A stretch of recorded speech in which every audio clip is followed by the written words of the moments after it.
पासून नवनाथ ग्रंथ वाचतील तिथं 33 कोटी देव सारे ऐकाया बसतील तिथं 33 कोटी देव सारे ऐकाया बसतील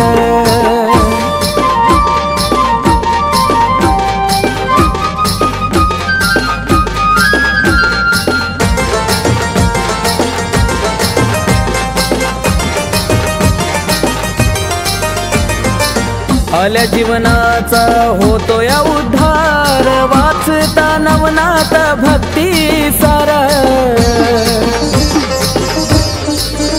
हो आल्या जीवनाचा हो